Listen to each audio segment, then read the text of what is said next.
Hi friends, ಎಲ್ಲರಿಗೂ ನಮಸ್ಕಾರ. Daily alerts Kannada ಚಾನಲ್ಗೆ ತಮ್ಮೆಲ್ಲರಿಗೂ ಸ್ವಾಗತ.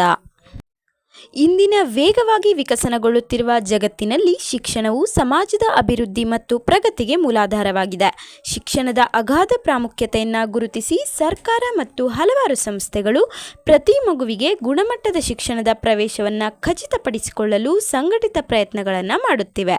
ಈ ಉಪಕ್ರಮಗಳಲ್ಲಿ ಟಾಟಾ ಕ್ಯಾಪಿಟಲ್ ಸ್ಕಾಲರ್ಶಿಪ್ 2024 ರೇಷನ್ ಕಾರ್ಡ್ಗಳನ್ನು ಹೊಂದಿರುವ ಕುಟುಂಬಗಳಿಗೆ ಭರವಸೆಯ ದಾರಿದೀಪವಾಗಿ ಹೊರಹೊಮ್ಮುತ್ತಿದೆ. ಆರ್ಥಿಕವಾಗಿ ಹಿಂದುಳಿದ ಹಿನ್ನೆಲೆಯ ವಿದ್ಯಾರ್ಥಿಗಳಿಗೆ ಗಣನೀಯ ಆರ್ಥಿಕ ಬೆಂಬಲವನ್ನು ನೀಡುತ್ತಿದೆ.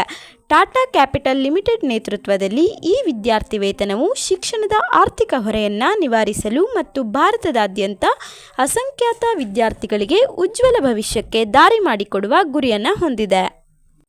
ಟಾಟಾ ಕ್ಯಾಪಿಟಲ್ ಸ್ಕಾಲರ್ಶಿಪ್ ಅನ್ನು ಹಿಂದುಳಿದ ಕುಟುಂಬಗಳಿಗೆ ಸೇರಿದ ವಿದ್ಯಾರ್ಥಿಗಳಲ್ಲಿ ಉನ್ನತ ಶಿಕ್ಷಣವನ್ನು ಉತ್ತೇಜಿಸುವ ದೃಷ್ಟಿಯೊಂದಿಗೆ ವಿನ್ಯಾಸಗೊಳಿಸಲಾಗಿದೆ. ಹಣಕಾಸಿನ ನೆರವು ನೀಡುವ ಮೂಲಕ ಅರ್ಹ ವಿದ್ಯಾರ್ಥಿಗಳು ಹಣಕಾಸಿನ ಮಿತಿಗಳ ನಿರ್ಬಂಧಗಳಿಲ್ಲದೆ ತಮ್ಮ ಶಿಕ್ಷಣವನ್ನು ಮುಂದುವರಿಸಬಹುದು ಎಂದು ಖಚಿತಪಡಿಸಿಕೊಳ್ಳಲು ವಿದ್ಯಾರ್ಥಿ ವೇತನವು ಗುರಿಯನ್ನು ಹೊಂದಿದೆ.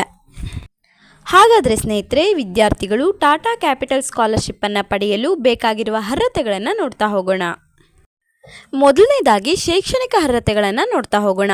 ಪ್ರಸ್ತುತ ಪ್ರಥಮ PUC, ದ್ವಿತೀಯ PUC ಅಥವಾ BCom, BSc, BA ಮತ್ತು ಡಿಪ್ಲೊಮೊ ಅಥವಾ ಪಾಲಿಟೆಕ್ನಿಕ್ ಕೋರ್ಸ್ಗಳಂತಹ ಪದವಿಗಳನ್ನು ಭಾರತದಾದ್ಯಂತ ಮಾನ್ಯತೆ ಪಡೆದ ಶಿಕ್ಷಣ ಸಂಸ್ಥೆಗಳಲ್ಲಿ ದಾಖಲಾದ ವಿದ್ಯಾರ್ಥಿಗಳಿಗೆ ವಿದ್ಯಾರ್ಥಿ ವೇತನ ಮುಕ್ತವಾಗಿದೆ. ಹಾಗೆಯೇ ಅರ್ಜಿದಾರರು ತಮ್ಮ ಹಿಂದಿನ ಶೈಕ್ಷಣಿಕ ವರ್ಷದಲ್ಲಿ ಕನಿಷ್ಠ 60% ಅಂಕಗಳನ್ನು ಪಡೆದಿರಬೇಕು. ಸ್ನೇಹಿತರೆ, ಇಷ್ಟು ಶೈಕ್ಷಣಿಕ ಅರ್ಹತೆಗಳಾದರೆ ಆರ್ಥಿಕ ಅರ್ಹತೆಗಳನ್ನು ನೋಡ್ತಾ ಹೋಗೋಣ. ಅರ್ಜಿದಾರರ ಕುಟುಂಬದ ವಾರ್ಷಿಕ ಆದಾಯ 2.5 ಲಕ್ಷಕ್ಕಿಂತ ಕಡಿಮೆ ಅಥವಾ ಸಮನಾಗಿರಬೇಕು. ಈ ಮಾನದಂಡವು ಸಮಾಜದ ಆರ್ಥಿಕವಾಗಿ ದುರ್ಬಲ ವರ್ಗಗಳ ವಿದ್ಯಾರ್ಥಿಗಳಿಗೆ ವಿದ್ಯಾರ್ಥಿ ವೇತನ ಪ್ರಯೋಜನವನ್ನು ನೀಡುತ್ತಿದೆ ಎಂದು ಖಚಿತಪಡಿಸುತ್ತೆ. ಹಾಗೆಯೇ ಬಡತನ ರೇಖೆಗಿಂತ ಕೆಳಗಿರುವ ಕಾರ್ಡ್ಗಳನ್ನು ಅಂದರೆ BPL ಕಾರ್ಡ್ಗಳನ್ನು ಹೊಂದಿರುವ ವಿದ್ಯಾರ್ಥಿಗಳಿಗೆ ಆದ್ಯತೆಯನ್ನು ನೀಡಲಾಗುತ್ತೆ. ಆರ್ಥಿಕ ಸಹಾಯದ ಅಗತ್ಯವಿರುವವರಿಗೆ ನೇರ ಪ್ರವೇಶವನ್ನು ಒದಗಿಸುತ್ತೆ. ಹಾಗೆಯೇ ಕೊನೆಯದಾಗಿ ಸ್ನೇಹಿತರೆ, ಟಾಟಾ ಕ್ಯಾಪಿಟಲ್ ಸ್ಕಾಲರ್ಶಿಪ್ಗೆ ಅರ್ಜಿಯನ್ನು ಸಲ್ಲಿಸಲು ಬೇಕಾಗಿರುವ ಅಗತ್ಯ ದಾಖಲೆಗಳನ್ನು ನೋಡ್ತಾ ಹೋಗೋಣ.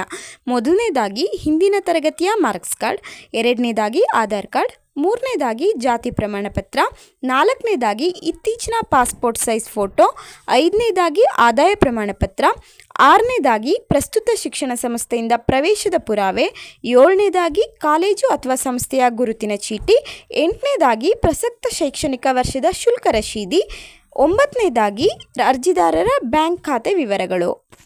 ಸ್ನೇಹಿತರೆ, ಈ ವಿಡಿಯೋದಲ್ಲಿ ನೀಡಿರೋ ಮಾಹಿತಿ ನಿಮಗೆ ಉಪಯೋಗ ಆಗಿದ್ರೆ ಪ್ಲೀಸ್ ಒಂದು ಸಬ್ಸ್ಕ್ರೈಬ್ ಮಾಡ್ಕೊಳ್ಳಿ ಅಂತ ಹೇಳ್ತಾ ಈ ವಿಡಿಯೋನ ಮುಗಿಸ್ತಾ ಇದ್ದೀನಿ. ಮತ್ತೆ ಸಿಗ್ತೀನಿ ಮುಂದಿನ ವಿಡಿಯೋದಲ್ಲಿ. ಅಲ್ಲಿವರೆಗೂ ನಮಸ್ಕಾರ.